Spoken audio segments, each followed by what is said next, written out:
GPSC દ્વારા scientific officer biology class 2 અને deputy executive engineer મિકેનિકલની exam 4/8/2024ના દિવસે થઈ. આ પેપરના ગણિત અને રીડિંગના પ્રશ્નોની આપણે ચર્ચા કરીશું. પહેલો ક્વેશ્ચન છે, બહુ સિમ્પલ ક્વેશ્ચન છે કે એ પ્રકારના નાસ્તાનો ભાવ 500 ગ્રામના 100 છે, જ્યારે બી પ્રકારના નાસ્તાનો ભાવ 400 ગ્રામના 160 છે. જો બેલા એ પ્રકારનો નાસ્તો 750 ગ્રામ અને બી પ્રકારનો નાસ્તો 250 ગ્રામ ખરીદે તો કુલ કેટલી કિંમત ચૂકવવી પડે. સિમ્પલ છે કે ભાઈ કોઈ એક એ પ્રકારનો નાસ્તો છે, કોઈ બી પ્રકારનો નાસ્તો છે. એ પ્રકારના નાસ્તાનો ભાવ 500 ગ્રામના 100 રૂપિયા છે. હવે 500 ગ્રામના 100 રૂપિયા હોય તો 100 ગ્રામના કેટલા હોય ભાઈ? 20 રૂપિયા. અને જે છે અહીંયા 50 ગ્રામના કેટલા હોય તો કે 10 રૂપિયા. કેટલો નાસ્તો ખરીદવાનો છે? એ પ્રકારનો 750 ગ્રામ, એટલે કે 100 ગુણ્યા 7 કરીશું તો અહીંયા પણ ડબલ થશે, તો 140 રૂપિયા તો આ જ થઈ ગયા, અને બાકીના જે 10 રૂપિયા એટલે 150 રૂપિયા એ પ્રકારના નાસ્તાનો થયા. બી પ્રકારના નાસ્તાનો ભાવ શું છે? 400 ગ્રામના 160 છે, એટલે કે 100 ગ્રામના 40 રૂપિયા થાય. તો અહીંયા જે છે 50 ગ્રામના કેટલા થાય? 20 રૂપિયા થાય. કેટલો ખરીદવાનો છે? 250. એટલે 100 ગ્રામ બે વખત એટલે 80 રૂપિયા, અને 50 ગ્રામ એટલે કે 20 રૂપિયા. તો આ થઈ ગયો 100 રૂપિયા. તો ટોટલ જે છે 150 + 100 250 રૂપિયા થાય. તો ઓપ્શન નંબર એ જે છે બિલકુલ રાઈટ આન્સર છે. અહીંયા ભૂલ પડવાની સંભાવના છે, 50 ગ્રામ 10 ગ્રામમાં ભૂલ પડી શકે, એટલા માટે અહીંયા તમારે આવી રીતે ગણવું જોઈએ. એક ચાના બગીચામાં 1 ચોરસ કિલોમીટર વિસ્તારમાં ચાની પત્તી ચૂંટતા 50 વ્યક્તિઓને 20 દિવસ લાગે છે, તો 4 ચોરસ કિલોમીટર વિસ્તારમાંથી 80 વ્યક્તિઓને ચાની પત્તી ચૂંટતા કેટલો સમય લાગે? હવે જુઓ, પહેલા તો છે કે ભાઈ ચાની પત્તી ચૂંટતા 50 વ્યક્તિઓને 20 દિવસ લાગે છે. આ 50 વ્યક્તિઓને 20 દિવસ લાગશે. કેટલું કામ કરે છે? એક કામ કરે છે. હવે બીજી તરફ જે છે કેટલા લોકો છે? 80 વ્યક્તિઓ છે. 80 વ્યક્તિઓને કેટલા દિવસ લાગે? કેટલું કામ કરવાનું છે? 4 કામ કરવાનું છે. હવે ભાગ ચલાવીએ તો 20 ચોક 80 થશે, આ 4 નીકળી જશે, તો અહીંયા જશે ડી બરાબર 50. તો અહીંયા ડાયરેક્ટલી આન્સર આવી જશે 50 દિવસ. કેટલા દિવસ થશે? 50 દિવસ. જો આ લોકો જે છે 50 લોકો ભેગા થઈને 20 દિવસમાં એક કામ કરે છે, આવા 4 કામ કરવાના છે. કેટલા લોકોને? 80 વ્યક્તિઓને ભેગા થઈને કેટલા દિવસમાં થશે? 50 દિવસમાં થશે. તો આન્સર આવશે 50 દિવસ. અહીંયા તમને કીધું છે કે કોઈ એક ચોક્કસ પૂર્ણ સંખ્યાના 17 ગણામાંથી 6 બાદ કરીએ તો તે પૂર્ણ સંખ્યાના વર્ગથી 7 ગણી સંખ્યા મળે, તો પૂર્ણ સંખ્યા શોધો. બે રીતે કરી શકાય, ઓપ્શનથી પણ કરી શકાય. સૌથી પહેલા તો પૂર્ણ સંખ્યા માનો કે x છે, આના 17 ગણા અને આમાંથી 6 બાદ કરીએ તો પૂર્ણ સંખ્યાનો વર્ગના જે છે 7 ગણા મળે છે. તો આ જે છે આપણી રકમ થઈ ગઈ.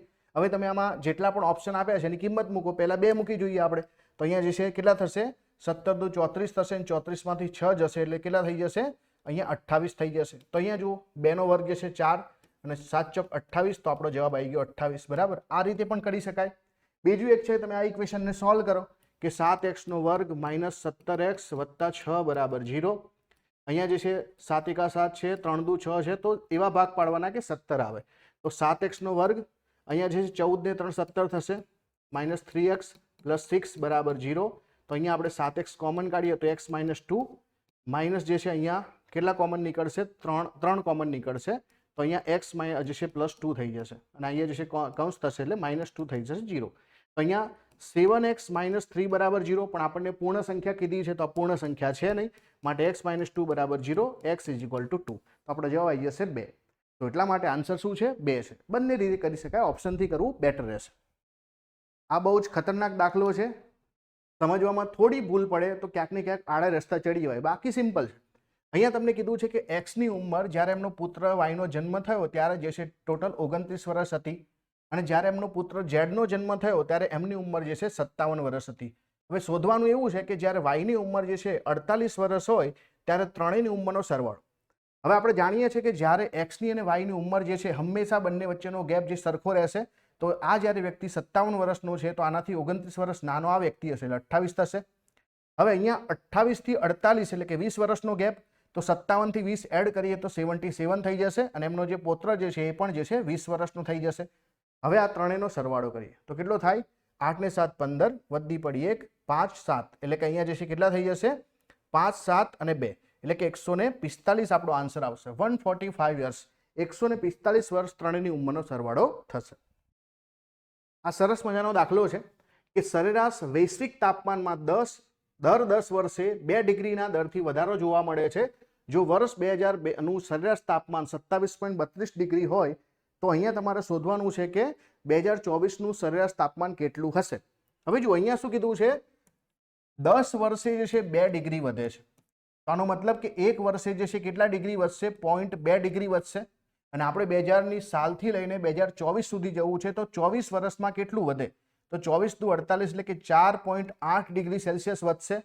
તો પહેલા કેટલું હતું? તો પહેલા હતું 27.32 અને હવે જે છે કેટલું વધે છે? 4.8 ડિગ્રી વધશે. તો કેટલું થશે?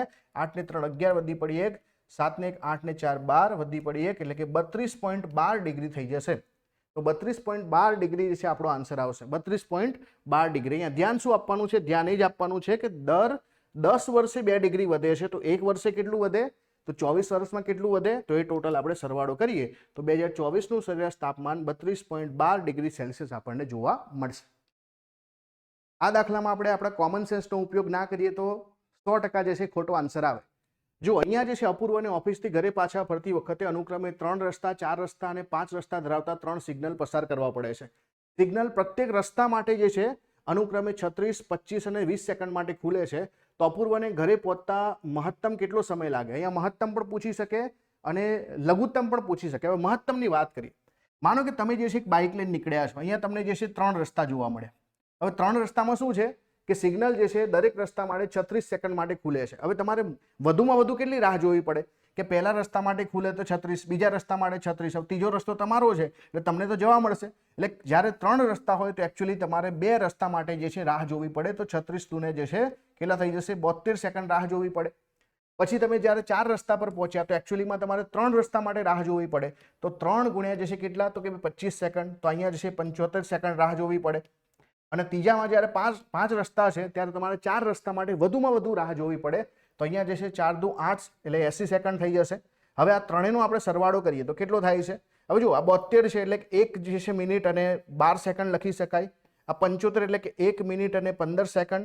અને આ જે છે 1 મિનિટ અને 20 સેકન્ડ. તો જુઓ 1 2 3 મિનિટ થઈ ગઈ. 3 મિનિટ અને 20 અને 35 ને 35 ને જે છે 47 થઈ ગઈ.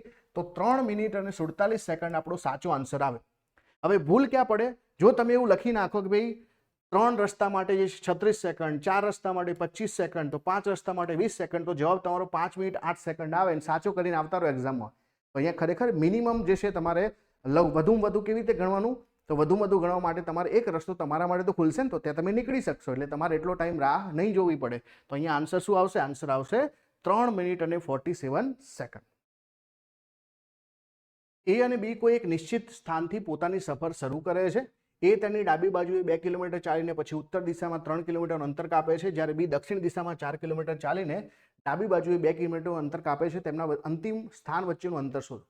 માનો કે આ 2 વ્યક્તિઓ છે એ અને બી, અને આ દક્ષિણ બાજુ તરફ જોઈને જે છે ઊભા છે. એક વ્યક્તિ જે છે એ શું કરે છે? પોતાની ડાબી તરફ ચાલવાનું ચાલુ કરે છે. એટલે 2 કિલોમીટર ચાલે છે અને પછી ઉત્તર તરફ જે છે કેટલું ચાલે છે? 3 કિલોમીટર ચાલે છે. હવે બી શું કરે છે? દક્ષિણ દિશામાં જે છે કેટલું ચાલે છે? તો એ 4 કિલોમીટર ચાલે છે. અને પછી જે છે શું કરે છે? પોતાની ડાબી તરફ વળી જાય છે અને 2 કિલોમીટર ચાલે છે. તો પોતાની જે છે ડાબી તરફ 2 કિલોમીટર ચાલે છે. તો એ અને બી વચ્ચેનું અંતર પૂછ્યું છે. તો આ 3 છે, તો આ 4 છે, તો આ 4 છે. તો આ ટોટલ જે છે 7 કિલોમીટર થાય. કેટલું? 7. પણ ક્વેશ્ચન જે છે એવું મેં ધારી લીધું કે ભાઈ બંને જે છે દક્ષિણ દિશા તરફ જોવે છે. એટલે માનો કે એક વ્યક્તિ જે છે, બંને વ્યક્તિ એ અને બી ઉત્તર દિશા તરફ જોતા હોય તો એ ઉત્તર દિશા તરફ જોતો હોય તો એની ડાબી બાજુ આ થાય. તો એ જે છે 2 કિલોમીટર આ તરફ જાય, 3 કિલોમીટર આ તરફ જાય. આ બી વ્યક્તિ જે છે નીચે જશે, કેટલું જશે? 4 કિલોમીટર જશે અને પછી જે છે પોતાની ડાબી તરફ વળી જશે તો 2 કિલોમીટર આ તરફ જશે. તો આ બંને વચ્ચેનું અંતર જે છે 7 ના આવે. તો એટલા માટે જે છે આ ક્વેશ્ચન તો ખરેખર કેન્સલ થવો જોઈએ, પણ અહીંયા આન્સર 7 કિલોમીટર આપ્યો છે. તો આ ગણતરી પ્રમાણે 7 કિલોમીટર આવે, આ પ્રમાણે ના આવે. બરાબર? અને એટલા માટે અહીંયા લખવું જોઈતું કઈ દિશા તરફ જઈને ઊભા છે, એ નથી લખ્યું. એ છતાં આપણે આન્સર 7 કિલોમીટર આવે છે. આ સરસ મજાની સિરીઝ છે. અહીંયા તમને આપેલું છે P1-R27S256 T3125. હવે અહીંયાથી જોઈને ખબર પડે કે ભાઈ આ જે છે કોઈનો ઘન છે. આ કોનો ઘન છે? ભાઈ 3 નો ઘન છે. હવે આ જે છે જોઈએ તો આપણને તરત ખબર પડે કે આ જે છે 4 નો જે છે 4 ઘાત છે અને આ જે છે આ 5 ની 5 ઘાત છે. આ 1 નો જે છે 1 ઘાત લખીએ તો અહીંયા 2 નો વર્ગ આવે ને. બીજું કે P પછી જે છે કોણ છે? તો કે Q છે. તો Q4 આપણો આન્સર આવે. સીધી રીતે દેખાય આપણને કે ભાઈ Q4 જે છે આનો આન્સર છે. સિમ્પલ હતો આ દાખલો, તો બધાને આવડે એવું છે. આ પ્રકારનું કોડિંગ આજકાલ જે છે એક્ઝામમાં ખૂબ આવે છે. તમને અલગ અલગ જે છે શબ્દો લખવામાં આવે છે, અલગ અલગ જે છે એની સામે તમને શું આપવામાં આવે છે, એક નંબર આપી દેવામાં આવે છે અને તમને જે છે કઈ પર્ટિક્યુલર શબ્દનો કોડ શોધવાનો કહે છે. અહીંયા શું શોધવાનું છે, સેવ પ્રિસિયસ લાઈફ શોધવાનું છે. હવે સેવ પ્રિસિયસ લાઈફની અંદર જો હું પહેલું અને બીજું વાક્ય તપાસું તો મને વોટર વોટર જોવા મળે કોમન, અને વોટર વોટરમાં અહીંયા કોડ કોમન શું છે, 7 7. પણ આપણે જે શોધવાનું છે એમાં તો જે છે આપણને વોટર શબ્દ જ નથી, એટલે આપણા જવાબમાં 7 તો હોવું જ ના જોઈએ. તો આ 7 આ પણ ના આવે, આ પણ ના આવે, આ પણ ના આવે, તો જવાબ શું આવશે, 6 4 3 આવશે. આ ડાયરેક્ટલી તમે આવી રીતે જવાબ શોધી શકો. બાકી તમારે સેવનું શોધવું હોય અને તો અહીંયા પહેલા જે છે લાઈફનું શોધીએ. તો લાઈફમાં કોમન શું છે, 6 કોમન છે. તો ચલો આ લાઈફનો શબ્દ થઈ ગયો. પછી પ્રિસિયસની વાત કરીએ, બરાબર, તો પ્રિસિયસ અને સેવ આ બંને જે છે તમારા એક જ વાક્યમાં આવશે. તો અહીંયા જો 7 સિવાયના કયા રહ્યા, તો 3 અને 4 રહ્યા. તો 3 અને 4, તો 6 3 4 જે છે આ તમારો આન્સર આવી ગયો. તો બંને રીતે કરી શકાય, જે તમને શોર્ટકટ લાગે, જે તમને મગજમાં ઉતરે એ પ્રકારે કરી શકાય. બ્લડ રિલેશનનો દાખલો છે. A વત્તા B દર્શાવે છે કે એ બીના પિતા છે, A ગુણ્યા B દર્શાવે છે કે એ બીનો ભાઈ છે. તો આવી રીતે તમને બધું માહિતી આપેલી છે. હવે આપણને શું આપ્યું છે, P into T plus K આપેલું છે. તો સૌથી પહેલા P ઇન્ટુ Tનો જે છે આન્સર શું આવશે કે એ બીનો ભાઈ છે, એટલે કે P જે છે Tનો ભાઈ છે, તો આ T ભાઈ છે. પછી લખ્યું છે કે ભાઈ P plus T plus K, તો પ્લસનો મતલબ શું છે, એ બીના પિતા છે. તો T જે છે કોના પિતા છે, Kના પિતા છે. આનો મતલબ કે આ બે જે છે શું થઈ ગયા, ભાઈ થઈ ગયા. આ જે છે Tનો પુત્ર થઈ ગયો. હવે જે છે બરાબર, એટલે કે આ એના પિતા છે. પહેલી વસ્તુ તો છે કે Tના પિતા છે, કે જે છે Tના પિતા છે, આ તો ઉલટું છે ના ભાઈ. P Kના પિતા છે, P જે છે Kના પિતા છે, ના તો કાકા છે, આ પણ ખોટું. T Kની માતા છે, આ T જે છે Kની માતા છે, અહીંયા ચોખ્ખું લખ્યું છે પિતા છે, તો આ ખોટું છે. P Kના કાકા છે, તો P જે છે Kના કાકા છે, કેમ કે પપ્પાના ભાઈ છે, તો આ બિલકુલ સાચું છે. તો ઓપ્શન નંબર ડી જે છે અહીંયા સાચો જવાબ આવે. આ માહિતી પરથી આપણે 3 ક્વેશ્ચન સોલ્વ કરવાના છે. પહેલો ક્વેશ્ચન છે કે તમને આ જે સંખ્યાઓ આપેલી છે એના આંકડાઓને તમે જે છે ચડતા ક્રમમાં ગોઠવો. જે નવી સંખ્યાઓ બને એમાં મધ્ય સ્થાન પર કઈ સંખ્યા આવશે. સૌથી પહેલા તો આપણે આંકડાની વાત કરીએ તો આ જે છે સંખ્યા શું થઈ જશે, આ 293 છે. હવે એને આપણે જ્યારે ગોઠવવાની થાય તો સૌથી પહેલા 2 લખીશું, પછી 3 લખીશું, 9 લખીશું. આમાં આપણે શું લખીશું, 3 લખીશું, 6 લખીશું, 7 લખીશું. પછી આ 4 8 5 માં શું લખીશું, તો 4 લખીશું, 5 લખીશું, 8 લખીશું. 7 6 9 માં શું લખીશું, 6 લખીશું, 7 લખીશું અને 9 લખીશું. જ્યારે 2 8 3 માં જે છે 2 3 અને 8 લખીશું. આ સંખ્યાઓ થઈ ગઈ. હવે આને જે છે આપણે ચડતા ક્રમમાં ગોઠવીએ તો શું થશે કે પહેલી તો સંખ્યા આપણી 238 આવશે, પછી 239 આવશે, પછી જે છે 3 6 7 આવશે, પછી 4 5 8 આવશે અને છેલ્લે 6 7 9 આવશે. હવે જુઓ આમાં તમારે મધ્ય સ્થાન પર કઈ સંખ્યા આવશે, તો મધ્ય સ્થાન પર 3 6 7 છે. પણ 3 6 7 કઈ સંખ્યામાંથી બની છે, કઈ સંખ્યા પરથી બને, તો 3 6 7 જે છે એ એકચ્યુઅલીમાં 637 પરથી બની છે. તો આપણો આન્સર આવશે ઓપ્શન નંબર એ 637. ચલો બીજો એક ક્વેશ્ચન છે. બીજો ક્વેશ્ચન શું કહે છે કે અહીંયા તમારે એવું કરવાનું છે કે દરેક સંખ્યાની અંદર જે સૌથી મોટી બેકી સંખ્યા હોય એને 2 વડે ભાગવાની છે. જે નવી સંખ્યા બને એમાં સૌથી નાની સંખ્યા કઈ મૂળ સંખ્યામાંથી બનશે. માનો કે આ 293 છે, એમાં 2 છે, 2 છે ને, તો એને 2 વડે ભાગીએ તો આ 193 થઈ જશે. 673 માં 6 જે છે તો આ 337 થઈ જશે. આમાં જે છે 8 મોટી છે તો આ જે છે 445 થઈ જશે. 769 માં 6 મોટું છે, એને 2 વડે ભાગીએ તો એ કેટલા થઈ જશે, 739 થઈ જશે. અને 382 માં 8 ને 2 વડે ભાગીએ તો 342 થઈ જશે. હવે આમાં જે છે નવી બનતી સૌથી નાની સંખ્યા જે કઈ છે, આમાં સૌથી નાની સંખ્યા આપણને દેખાય છે 193 છે. અને 193 શેમાંથી બની છે, 293 માંથી બની છે. તો 293 એટલે કે ઓપ્શન નંબર સી આપણો સાચો જવાબ બને. ઓપ્શન નંબર સી જે છે આપણો સાચો જવાબ બને. ત્રીજો ક્વેશ્ચન શું કહે છે, ત્રીજો ક્વેશ્ચન એવું કહે છે કે 61 પ્રમાણે બનતી નવી સંખ્યાઓમાં સૌથી મોટી સંખ્યા અને સૌથી નાની સંખ્યાનો તફાવત કેટલો થાય. આપણે જે 61 માં જે છે ગણતરી કરી કે સૌથી મોટી સંખ્યા અને સૌથી નાની સંખ્યાનું કેલ્ક્યુલેશન કર્યું, તો આમાં સૌથી મોટી સંખ્યા કઈ છે, સૌથી મોટી સંખ્યા જે છે 679 છે. સૌથી નાની સંખ્યા કઈ છે, 238 છે. તો હવે જે છે આ બંને વચ્ચેનો તફાવત કેટલો થાય, તો 9 માંથી 8 જાય તો 1 થશે, પછી જે છે 7 માંથી 3 જાય તો 4 થશે અને 6 માંથી 2 જાય તો 4. 441 આપણો આન્સર આવે. તો જુઓ અહીંયા જે છે લાસ્ટમાં જે 63 નંબરનો એક્ઝામ્પલ છે એની અંદર આન્સર શું આવશે, આન્સર આવશે 441. તો 441 આપણો આન્સર છે. તો આ ત્રણેય પ્રકારના દાખલા આપણા કેલ્ક્યુલેટ થઈ ગયા. પહેલી 80 બેકી સંખ્યાઓનો જે છે સરવાળો તમારે શોધવાનો છે. પ્રાકૃતિક સંખ્યાઓ, એનો મતલબ કે 2 4 6 8 એવી રીતે. તો 160 છેલ્લી સંખ્યા હશે. અને આનો તમારે સિરીઝ જે છે એક પ્રકારે સમાંતર શ્રેણી તો બની ગઈ. તો આનું સૂત્ર છે SN બરાબર n/2 a પ્લસ l. તો આપણને ખબર છે ટોટલ 80 સંખ્યાઓ છે તો 80 ભાગ્યા 2 લખીશું. a એટલે આપણે પહેલી સંખ્યા અને l એટલે છેલ્લું એટલે કે 160 છેલ્લી સંખ્યા થઈ ગઈ. તો હવે આ જે છે 40 ગુણ્યા 162 થશે. તો 40 ગુણ્યા 162 એટલે કે 40 દુ જે છે 80, 0 વધી પડી 8. પછી જે છે 40 6 ચોક 24 એટલે કે 240 અને 240 માં 248 એટલે 8 અહીંયા મૂકીએ તો જે છે બરાબર 248 એટલે કે 24 40 એકા 40 ને 24 એટલે કે અહીંયા જે છે 64 થઈ જશે. તો 64 80 આપણો આન્સર આવે 6480. તો 6480 ઇઝ ધ રાઈટ આન્સર. આ સરસ દાખલા છે કે અહીંયા તમને જે છે વેન આકૃતિ આપી છે, એમાં અર્થશાસ્ત્ર, ગણિત અને મનોવિજ્ઞાનમાં અભ્યાસ કરતા વિદ્યાર્થીઓની સંખ્યા આપી છે. સૌથી પહેલો દાખલો એવું કહે છે કે અર્થશાસ્ત્ર અથવા ગણિત અથવા બંને વિષયનો અભ્યાસ કરતા વિદ્યાર્થીઓ પરંતુ મનોવિજ્ઞાનનો અભ્યાસ કરતા ના હોય. હવે મનોવિજ્ઞાનનો અભ્યાસ ના કરતા એટલે મનોવિજ્ઞાન વાળું આ ચક્ર જે છે કાઢી નાખીએ તો બાકી શું બચે છે 30, 20 અને 32. તો 30, 20, 50, 50 ને 30 80 અને 2 82. તો 82 આપણો જવાબ આવે. તો option number B is the right answer. ચલો બીજો ક્વેશ્ચન ચેક કરીએ. બીજો ક્વેશ્ચન એવું કહે છે કે અર્થશાસ્ત્ર અને મનોવિજ્ઞાન બંને વિષયના અભ્યાસ કરતા વિદ્યાર્થીઓની સંખ્યા. તો અર્થશાસ્ત્ર અને મનોવિજ્ઞાન બંનેમાં અભ્યાસ કરતા જે છે વિદ્યાર્થીઓ આ થઈ ગયા 5 ને 10 15. તો અહીંયા જવાબ આપણો શું આવશે? જવાબ આવશે ઓપ્શન નંબર બી જે છે 15 આપણો જવાબ છે. ચલો ત્યાર પછી ત્રીજો ક્વેશ્ચન છે માત્ર એક જ વિષયનો અભ્યાસ કરતા વિદ્યાર્થીઓની સંખ્યા. એક જ વિષય એટલે કોમન ના હોવા જોઈએ. તો કોમન વાળા બધા કાઢી નાખીએ તો શું થાય છે 30, 32 અને 25. તો 30 અહીંયા જે છે 30, 60 ને 2 62, 65 ને 5 જે છે 67 ને 20 જે છે કેટલા થશે 87. તો આપણો આન્સર આવશે 87. ચલો આના પછીનો એક ક્વેશ્ચન બાકી છે, આનો આન્સર છે 87. આના પછીનો ક્વેશ્ચન એવું કહે છે કે ઓછામાં ઓછા 2 વિષયનો અભ્યાસ કરતા વિદ્યાર્થીની સંખ્યા. એનો મતલબ કે એક વિષયવાળા કાઢી નાખીએ, આ કાઢી નાખીએ તો આ બધા જે છે ઓછામાં ઓછો એક વિષય તો થશે જ. તો 20 ને 10 30, 30 ને 5 35, 35 ને 10 જે છે 45 ને 2 47. તો 47 આન્સર આવશે. જુઓ આમાં બે ઓછામાં ઓછા 2 છે એટલે 3 વાળા પણ આવે, એટલા માટે આ 3 વાળા પણ આપણે ગણતરીમાં લીધા છે. તો આન્સર આપણો આવે છે 47. ક્લિયર છે?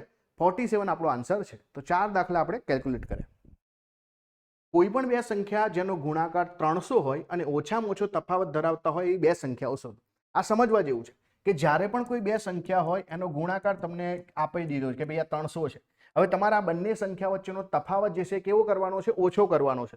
હવે તફાવત જ્યારે ઓછો કરવો ત્યારે નજીકની સંખ્યાઓ લેવી પડે. માનો કે આ 300 છે એને હું 2 વડે ભાગું તો 150 ગુણ્યા 2 એટલે કે જે છે 300 થઈ જશે.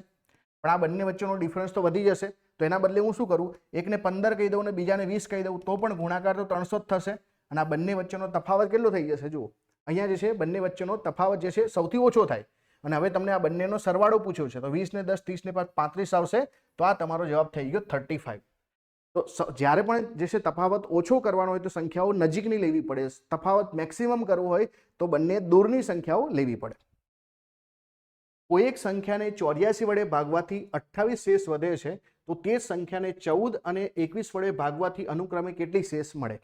પહેલા તો જે છે કોઈ એક સંખ્યા છે અને 84 વડે ભાગીએ છીએ અને તમને શેષ 28 મળે છે. તો પહેલા આપણે જે સંખ્યાને ભાગવાની છે 14 વડે ભાગવી છે તો પહેલા શેષ જે વધે છે એને 14 વડે ભાગીએ તો 0 શેષ વધે છે. તો આ મોટી સંખ્યાને ભાગતા પણ 0 શેષ વધશે. પછી આ સંખ્યાને 28 ને આપણે 21 વડે ભાગીએ તો અહીંયા જે છે 21 એકા 21 એટલે અહીંયા જે 7 શેષ વધશે. તો આપણો જવાબ 7 આવશે. તો 0 અને 7 આપણો જવાબ છે. 0 અને 7. તો જે આપણને શેષ મળે છે એને જ આપણે જે છે કેમ કે આ શેષ જે છે આ બંને સંખ્યાઓથી મોટા છે અને આ બંને સંખ્યાથી શેષ મોટા છે તો એને જ ભાગી જોઈએ આપણે. તો એને ભાગ્યા છે તો એકમાં 0 મળે છે, એકમાં 7 મળે. તો 0 અને 7 આપણો આન્સર છે. આ તમને એક સિરીઝ આપેલી છે સરસ મજાની, આમાં ખોટી સંખ્યા શોધવાની છે. તો જો 0, 1, 7, 19, 36, 61 અને 91 છે. હવે તમે અહીંયા ગેપ કરશો તો આ 1 નો ગેપ મળશે. આ જે છે ગેપ કરશો તો કેટલો મળશે? 6 નો ગેપ મળશે. આ ગેપ કરશો તો કેટલો ગેપ મળશે ભાઈ? તો 19 માંથી 7 એટલે અહીંયા જે છે 12 નો ગેપ મળશે. અહીંયા ગેપ કરશો તો કેટલો મળશે કે ભાઈ 16 માંથી જે છે ને તો આ જે છે 16 ને 17 નો ગેપ મળશે. અહીંયા જે છે ગેપ કરશો તો કેટલો મળશે? ગેપ અહીંયા જે છે 11 માંથી 6 એટલે 5 અને જે છે 5 માંથી 3 એટલે 5 માંથી 3 જશે એટલે 2 એટલે 25 નો ગેપ મળશે. અને અહીંયા જે છે ગેપ તમને કેટલો મળશે? 0, 9 માંથી 6 એટલે 30 નો ગેપ મળશે. હવે જો આ જે છે ગેપ 6 નો છે, 6 થી ડબલ ગેપ થઈ ગયો એટલે કે 6 દુ 12, 6 તરી 18 નો ગેપ હોત, 6 ચોક 24 નો ગેપ હોત અને 6 પંચા 30 નો ગેપ હોત તો કંઈક જે છે એક સિરીઝ બનતી. એનો મતલબ કે આ જે છે 17ના ગેપને આપણે 18 કરવાનો છે ને 25ના ગેપને 24 કરવાનો છે. એનો મતલબ જ છે કે આ 36 સંખ્યા ખોટી છે. 36ના બદલે જે છે અહીંયા સંખ્યા જે છે 37 હોત તો બંને ગેપ આપણા સમાન થઈ જતા. એટલા માટે ખોટી સંખ્યા કઈ છે? 36 સંખ્યા ખોટી છે. બાકી જુઓ તમે 6 નો ગેપ જે છે બનતો જાય છે. એટલા માટે સંખ્યા ખોટી કઈ છે? તો ખોટી સંખ્યા છે 36. ક્લિયર? 36 સંખ્યા અહીંયા ખોટી છે. આ એક સિરીઝ આપેલી છે તમને અને આ સિરીઝ તમારે પૂર્ણ કરવાની છે. તો જો આ જે છે 16 છે, એક 8 છે, 16 છે, 48 છે ને 192 છે. તો 8ના આપણે ડબલ કરીએ તો આપણને 16 મળે છે. હવે 16ના ડબલ કરીએ તો 32 થાય છે, પણ 16ના 4 ગુણા કરીએ તો 64 થઈ જાય છે. એટલે કે 16ના આપણે 3 ગણા કરીએ તો 16 તરીના જે છે કેટલા થશે? 48 થશે ને. 16 તરી 48 થશે. હવે એનો મતલબ છે આ 2 વડે ગુણ્યા, 3 વડે ગુણ્યા, તો અહીંયા 4 વડે ગુણીશું તો 48 ગુણ્યા 4 જે છે કેટલા થાય છે? 192 થાય છે. તો હવે 192 ને 5 વડે ગુણવાના છે. તો 5 દુ 10, 0, 9 પંચા 45 ને 46 વધી પડી 4, 5 એકા 5 ને 4 જે છે કેટલા થશે? 9.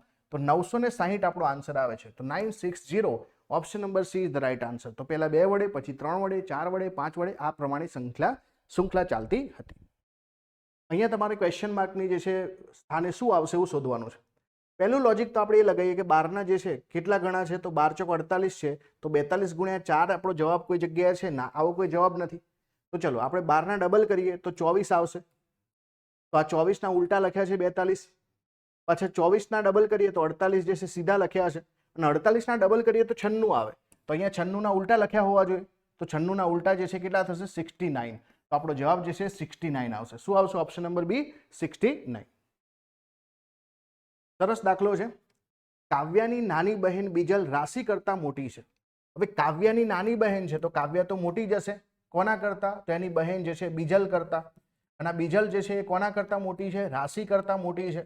ચલો આ તો એક ઇન્ફોર્મેશન થઈ. બીજી ઇન્ફોર્મેશન છે પૂજા આર્યા કરતા નાની છે પરંતુ કાવ્યાથી મોટી છે. પૂજા જે છે કોના કરતા નાની છે? આર્યા કરતા જે છે પૂજા નાની છે. પૂજા કોનાથી મોટી છે? કાવ્યાથી મોટી છે. હવે આ બે વાક્યોથી તમારે એ શોધવાનું છે કે કઈ છોકરી સૌથી મોટી છે ને કોણ સૌથી નાની છોકરી છે. તો સૌથી મોટી આપણને દેખાય છે આ કાવ્યા છે, તો પૂજા એના આગળ આવશે અને પૂજાની આગળ પણ આર્યા આવશે. તો સૌથી મોટી તો આર્યા છે અને સૌથી નાની રાશિ છે. તો આપણો જવાબ શું આવશે? આર્યા અને રાશિ આપણો જવાબ આવશે.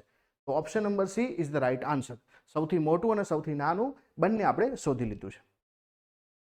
કોઈ એક નિશ્ચિત રકમ પર આપેલા વ્યાજ દરે 3 વર્ષ પછી સાદું વ્યાજ તમને 777 મળે છે. વ્યાજ સાથે રકમ 777 છે અને 5 વર્ષ પછી સાદા વ્યાજ સાથે તમને 795 રૂપિયા મળે છે.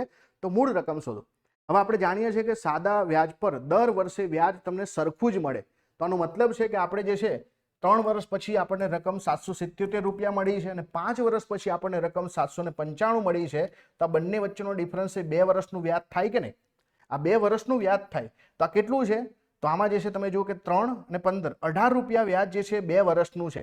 તો 1 વર્ષનું વ્યાજ જે છે 9 રૂપિયા થાય અને ટોટલ જે છે 5 વર્ષનું વ્યાજ કેટલું થશે? 9 પંચા 45 થશે. તો આ 795 રૂપિયામાંથી 45 રૂપિયા આપણે વ્યાજ કાઢી નાખીએ તો અહીંયા જે છે કેટલો જવાબ આવશે? 750 રૂપિયા, જે આપણું મુદ્દલ છે. તો એનો મતલબ કે આપણી રકમ કેટલી હતી? 750 રૂપિયા હતી. ઓપ્શન નંબર એ અહીંયા જે છે સાચો જવાબ બને છે. કેમ કે દરેક વર્ષનું જે છે સાદું વ્યાજ સરખું જ હોય. 1 વર્ષનું 9 રૂપિયા હોય તો 5 વર્ષનું કેટલું હોય? 5 વર્ષનું જે છે 45 રૂપિયા હોય. 5 વર્ષ પછી રકમ આપણને જે છે 795 મળે છે, એમાંથી 45 રૂપિયા તો વ્યાજ જ છે. તો મૂળ રકમ હતી 750 રૂપિયા. અહીંયા તમને એક ટીવીની રકમ આપી છે 32,000 અને દર વર્ષે 5% અવમૂલ્યન થાય છે, કિંમતમાં ઘટાડો થાય છે. તો 3 વર્ષ પછી ટીવીની કિંમત કેટલી હશે? તો 5 તમે ઇફેક્ટિવ જે છે પર્સન્ટેજ શોધી શકો. પણ હું જે છે અહીંયા રકમ સીધી સિમ્પલ આપેલી છે તો કેલ્ક્યુલેશન કરીશું આપણે. તો રકમ છે 32,000 રૂપિયા. હવે આના 5% એટલે 3200 જે છે 10% થાય, એના અડધા એટલે 1600 રૂપિયા થશે. તો આ જવાબ શું આવશે ભાઈ? કે 10 માંથી 6 જાય તો 4 આવશે. અહીંયા 1 માંથી 1 જાય તો જે છે 0 આવશે. તો 30,400. 30,400 ના 10% 30-40 થશે અને આના જે છે અડધા એટલે 5% થઈ ગયા. તો આ જે છે 1520 રૂપિયા થશે. આટલા બીજા વર્ષે ઘટશે તો 0. 10 માંથી જે 2 જાય તો 8 જાય. 13 માંથી 5 જાય તો જે છે 8 થશે. અહીંયા પણ જુઓ 9 માંથી 1 જશે તો 8 એટલે કે 28 જે છે 28,880 થશે. આ 28,880 ના જે છે 10% પહેલા શોધીએ તો 2888 થયા, એના અડધા 5%. તો 14 જે છે 88 14 જે છે 44 આપણો જવાબ છે. હવે જુઓ 10 માંથી 4 જાય તો 6 છે. 8માં અહીંયા જે છે 7માંથી 4 જાય તો 3 છે, 8માંથી 4 જાય 4 છે, 8માંથી 1 જાય 7 છે, તો 27,436 તમારો જવાબ છે. હવે મેં એવરેજ 15% ના કેલ્ક્યુલેટ કર્યું, કેમ? કેમ કે નજીકમાં જવાબો છે એટલા માટે આપણે એક્ઝેક્ટ ગણતરી કરવી પડે. તો ઓપ્શન નંબર ડી જે છે સાચો જવાબ બને છે. આ સરસ દાખલો છે કે એક વેપારી કોઈ એક વસ્તુને 11,500માં વેચે છે તો એને 8%નું નુકસાન થાય છે. જો તે વસ્તુ 8%નો ફાયદો જોઈતો હોય તો એને એ વસ્તુને કેટલામાં વેચવી જોઈએ? હવે જો કોઈ પણ વસ્તુ જે છે એની આપણે કિંમત હંમેશા 100% માનીએ છીએ. હવે આમાં તને 8% નુકસાન જાય એનો મતલબ કે એ વસ્તુ જે છે 11,500માં વેચે તો એ 92%ની કિંમત છે. 92%ની કિંમત જે છે 11,500 રૂપિયા છે.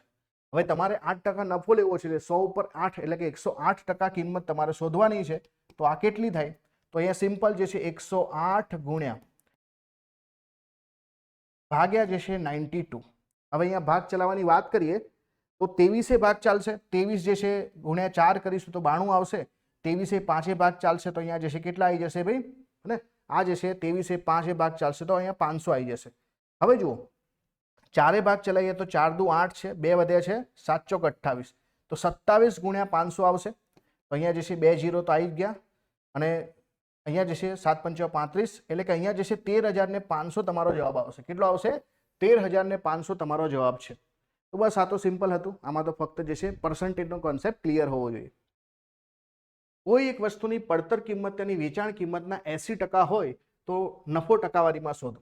હવે જો કોઈ પણ વસ્તુની કોસ્ટ પ્રાઇસ, પડતર કિંમત, સેલિંગ પ્રાઇસના જે છે 80%, તો સેલિંગ પ્રાઇસ 100 રૂપિયા હોય તો કોસ્ટ પ્રાઇસ 80 રૂપિયા હોય. હવે 80 રૂપિયાની વસ્તુ 100 રૂપિયામાં વેચીએ તો કેટલો નફો થાય?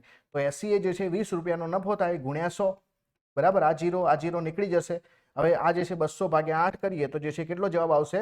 25% જવાબ આવશે. તો આપણને જે છે અહીંયા જવાબ શું મળશે? 25%. 25% આપણો સાચો આન્સર છે. આ તો સિમ્પલ હતું. બરાબર, દરેક વ્યક્તિ આ કેલ્ક્યુલેટ કરી શકે. જો શ્રેણી 12, 15, 7, 17, 9 અને x નું મધ્યસ્થ 13 હોય તો x ની કિંમત શોધો. મધ્યસ્થનો મતલબ બિલકુલ વચ્ચેની સંખ્યા. હવે આપણને કેટલી સંખ્યાઓ આપેલી છે? 3 ને 3 6 સંખ્યાઓ આપેલી છે. અને જ્યારે પણ સંખ્યાઓ 6 હોય એનો મતલબ કે વચ્ચેની જે બે સંખ્યાઓ છે આ વચ્ચેનો સરવાળો ભાગ્યા 2 એ તમારો મધ્યસ્થ બને. હવે આ જે આપેલી સંખ્યાઓ છે એને આપણે પહેલા ગોઠવી લઈએ.